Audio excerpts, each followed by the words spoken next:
Welcome back to another UFC fight prediction video.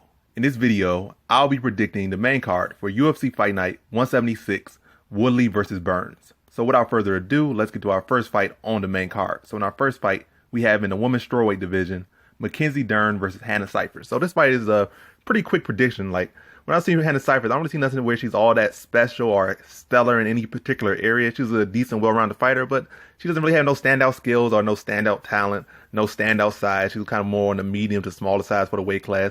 And she's going against Dern, who really is on the larger side for the weight class and misses weight up quite often. Or was that at 150? Well, either way, Dern misses weight a lot. Even at 125, she'll struggle if there's not her the weight class where she was struggling, because she was coming well overweight. And you look at her build, she definitely struggles with weight. It's not the easiest weight to cut when you got, just natural womanly body features that are hard to cut the weight off. So she's definitely the larger woman between the two. She has the far more credentialed grappling, far more leagues beyond her. So striking wise about even, then the grappling is far beyond. Power wise, Dern packs more power. Cifers doesn't really pack the biggest punch or kick or knee or elbow. So I just really to see Dern having her way with Cifers, being able to take her down, control her. I see a first round submission. So in this fight, I got Dern via first round submission. Now on to our next fight we have in the lightweight division, Roosevelt Roberts versus Brock Weaver. So looking at this fight right here, Brock Weaver had a lot, not a lengthy, but a decent limp to his career. A lot of fights outside the UFC. Finally got his chance to fight in the UFC and didn't put on the best performance. Was looking bad. I think he got some illegal, I forgot what happened, but he only landed about 4 strikes. His opponent landed 15-4 on him. I think it was like a kick or knee while he was down, or a nut shot. It was something like that. Something weird that happened in the fight. But he didn't show the best performance out there. I just looking at him, not even looking at the performance. Roosevelt Roberts is the longer fighter. He has better boxing, better submission skills, better grappling. I think he really could beat him in every area, and I think he's faster because Brock Weaver, I believe, is coming down from welterweight to lightweight. I believe so, but either way, Roosevelt Roberts is a faster, sharper fighter and better in more areas than Brock Weaver. Brock Weaver was more of kind of fighter that he's just a fighter. He fights very well. He got his own tempo, his own style, but a lot of times when people have that style, once you kind of get beyond their awkwardness, you just see a fighter that's lacking technically, and I think Roosevelt Roberts has a calm and patience, and he's well-rounded in his skill in all these different areas. And he's solid. He's a solid fighter that he can slow the fight down and just more so turn it into a fight based off their skill. And also his speed will come into effect, his sharpness, the skill, the speed, the sharpness, the technical ability will be able to slow the fight down and pick apart Brock Weaver, who isn't always technically there. And also Weaver drops his hand last out because Roberts picking up a high kick, catch him over the top, but they had to catch him with an overhand because Brock Weaver drops his hands a lot. His chin's not quite up, but it's there, kind of extended a little bit, so he can't get caught with hooks, overhands, a lot of different things. I think Roberts takes advantage of all those openings. I think he can mix in grappling in this fight. It's probably still going to be competitive because, like I said, you got to get past that awkwardness of Weaver. But when the fight starts to slow down and Roberts starts to really sit on his punches, I think he puts Weaver away. Drops him with shot, like some punches, some clean shots, and then submits him. Like probably snaps up a Darce or something like that. Yeah, probably, Darce. I'll say a Darce. But either way, I got Roberts via second round submission. Now on to our next fight we have in the welterweight division, Kevin Holland versus Daniel Rodriguez. So this fight, Rodriguez has put on a pretty good performance against Tim Means. Holland just had the best performance of his career in his last fight. Just destroyed his opponent. And that was last week?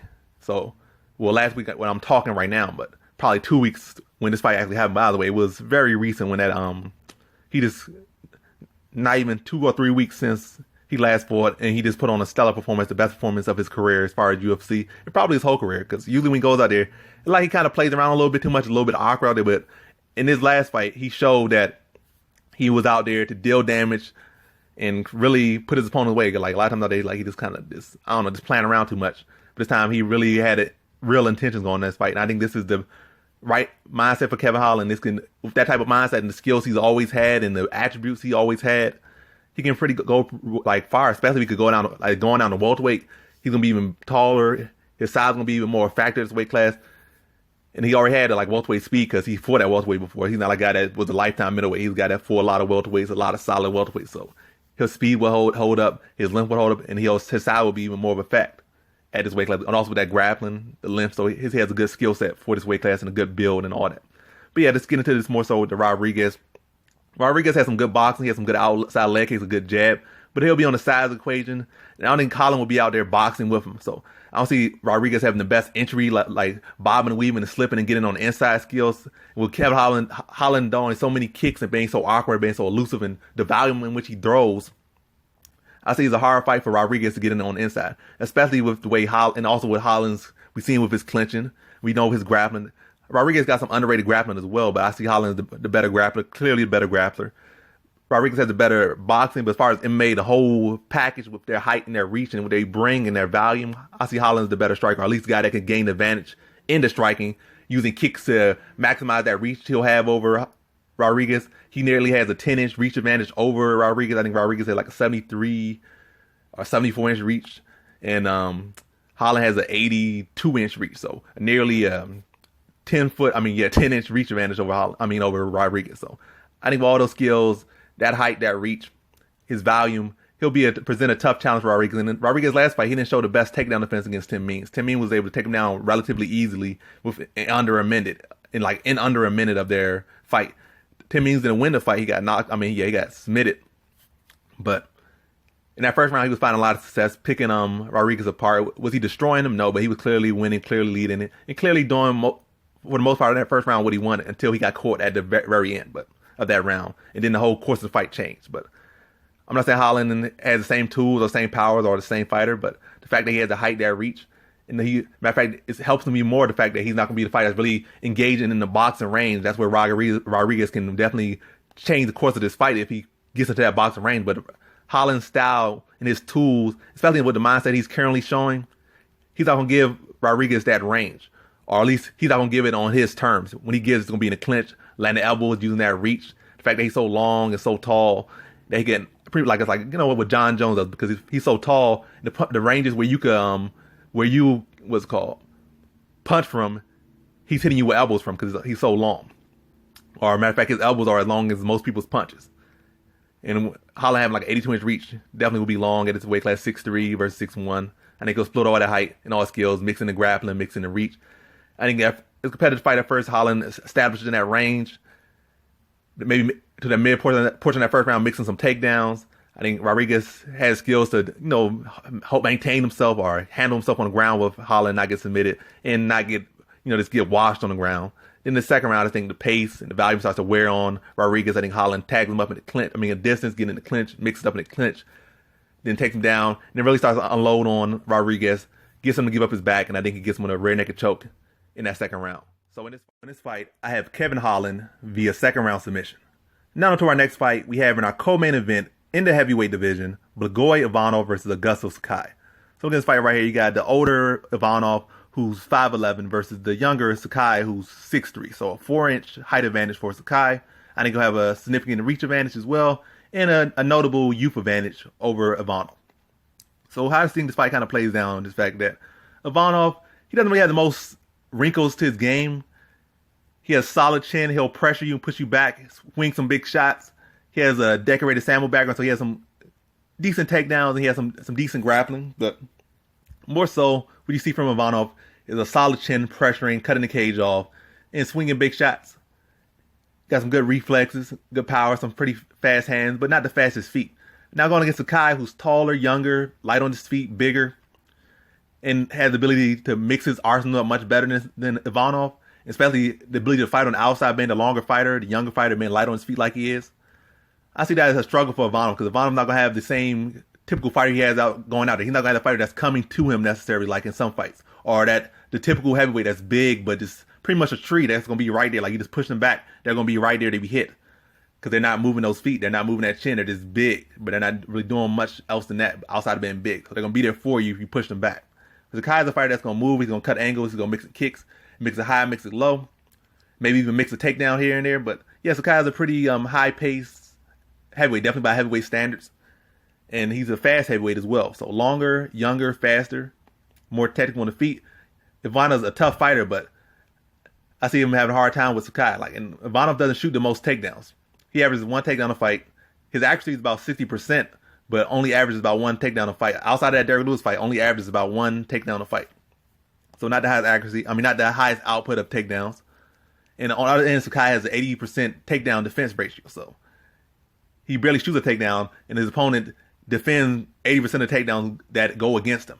And I've never seen anybody really have true success against him on the ground, so he'll probably spring back up even if he gets taken down. And the fact that he has the height that reaching, and he's outside, he can have the ability to fight on the outside. I think it'll be a tough matchup for Blagoy Ivanov. And I see Sakai being tactical, being smart, fighting from the outside, and never really allowing Ivanov to have the fight he wants, and just picking him apart from the outside. Will it be like a wash? No, I think Ivanov will have some success, but I think more so the tell of this fight will be Sakai's fighting from the outside, putting out more volume than Ivanov, and landing the more significant strikes. Probably won't be the most exciting fight. Probably won't be a finish because of how tough Ivanov's chin is, but it'll be somewhat competitive. But Sakai winning clear just off the volume, being the fastest fighter, beat him to the punch, and controlling the pace of this fight. So in this fight, I got Augusto Sakai via decision. Now to our main event, we have in the welterweight division, Tyron Woodley versus Gilbert Burns. So we have the former welterweight champion, Tyron Woodley, making his return to the octagon for the first time since losing to current champion, Kamaru Usman. Now he's facing off against his training partner in Gilbert Burns, like a long-time training partner of Kamaru Usman. But yes, so that could be a factor. But to get to the more so to the nitty-gritty of this fight right here, height, not no big difference between the two. They say Burns is about 2 inches tall, but in reality, I think they're roughly the same height. You know, sometimes they be boosting, so I don't think no big height difference. If anybody has size advantage, it'll be Woodley, who's been a long time welterweight, and who has even talked about going up to middleweight. So Woodley will have the size. Burns will have a height, whether he has it or not. It says in the stats he'll have that. But I see this fight right. I see two fighters that don't have the highest output and are very explosive, very strong. One's a wrestler and one's a grappler. I would think between the two, who's the more technical striker, I say Woodley. And I think the stats have shown that Woodley's a more technical striker. Woodley is definitely the more experienced, the more accomplished fighter. And the stats back it as well. He's fought a higher level competition throughout. Matter of fact, since he came to UFC, he's been fighting, championship caliber competition. Where since Burns came to UFC, he kind of got the little start because Woodley had already came to UFC, been a fighter who contended for a title in Strikeforce and already worked his way up. So when he came to UFC, they kind of treated him like a champion or a title contender or a title challenger. So when he was coming in, he wasn't getting the padded, the cans when he came in. He was getting pretty much the best of the best when he was coming. I think he fought like Jay Shields in his second or third fight in the UFC, for Jay Heron in his debut. So he was definitely not getting no cakewalk in the UFC. It's not no knocking against Burns, just saying that they came in at different ways. Out of the way. So I see like stat wise showing that Burns is a little bit more active with his striking than Woodley, but Woodley is more accurate. Like he's only a very small margin, like it's like a centimeter more accurate. I mean a centimeter more active than Woodley. Whereas Woodley I think has about 5% or 6% more accuracy, or 7% more accuracy than Burns. So Woodley is definitely, I say, cleaner striker, and it shows in this fight better at picking those shots, better at controlling that range, controlling that distance, controlling the tempo of the fight. Whereas Burns, a lot of times, he's just looking for that big shot a lot of times. Sometimes he finds it, sometimes he don't, but I don't think he always sets it up the best. Like, a lot of times he doesn't set it up the best. And that's why he eats a lot more shots than he should. I'm not saying he's a punching bag, and he's definitely not. But definitely you've seen him out there a lot of times taking shots he shouldn't. Whereas Woodley, a lot of times, most of the shots, he's very good at controlling what shots land, or at least minimizing the damage he takes. So he doesn't take very much damage out there very often. Maybe in the past you might go back to the Nate Marquardt fight. That's a different thing. But over these years, especially since becoming a champion and been in UFC, hasn't been taking the most damage of. Probably one of the fighters that's taken the least amount of damage outside of the Usman fight. He doesn't really get hit that much. Good at controlling distance, good defense, explosive, very solid fighter. So it's like a wrestler, explosive striker, explosive wrestler versus explosive BJJ guy. And between the two, Woodley has the better takedown defense. I think Burns actually would take down a little bit higher, but Woodley is the better wrestler, and he has that takedown defense. So I think between the two, Woodley will be the one who has control of whether the fight goes to the ground or not. And on the feet, I see Woodley is the better striker. I think he's faster. I think he's sharper. He's more accurate, better defense. And he also is the fighter that has experience going 5 rounds and winning 5-round fights. Whereas we've seen with Burns, we've seen him low on gas in 3-round fights. Where we've seen Woodley be able to put on solid performance throughout. And we've seen Woodley against better strikers, bigger strikers, faster strikers, and different strikers. Whereas Gil Burns, we haven't really seen him against the most competition. Like he's just took his first step in competition. But I'm not going to get into that. It was a good performance. At first, he was losing to Damian Maia, and he found that right opening. But up until that point, it was like Maia was winning. It was a short fight, and it happened. But it is what it is. So as far as it goes, how I see this fight happening, I see, like I said, Woodley being the one in control of the takedown and the grappling aspect, because he can dictate whether the fight goes to the ground or not. I see Woodley being able to control the range better. I see Woodley being able to beat Burns to the punch more often. And I see as the fight goes on, I see Burns start slow. I see Burns getting frustrated. I see Burns' mouth starting to drop. I see his hands starting to drop. His chin starting to come up a little bit as the fight goes on. I see Woodley, like I said, beat him to the punch, controlling the fight, slowing his pace down like he does with all of his opponents. Now I see the fight being kind of competitive in the first round. Both people trying to find their range and find their timing and find their right shot. But I think Woodley will find it more often, whereas Burns will kind of either whiff or hit an arm or land a shot that's not the cleanest shots, whereas Woodley will be the one landing the more clean shots over the first 2 rounds. Then against third round, the fight starts to wear on. I think more the second round where Woodley starts to mix in some takedowns, get some different looks. Then again, that third round is when Burns will start to be feeling the burn a little bit. Start to get a little bit sloppy out there. I think when he gets sloppy, the hands start to drop. I see Woodley finding that right hand over the top, dropping Burns, and I see him finish him via TKO in that third round. So in this fight, I got Tyron Woodley via third round TKO. And that concludes my fight predictions for the main card of UFC Fight Night 176, Woodley versus Burns. And as always, thanks for watching.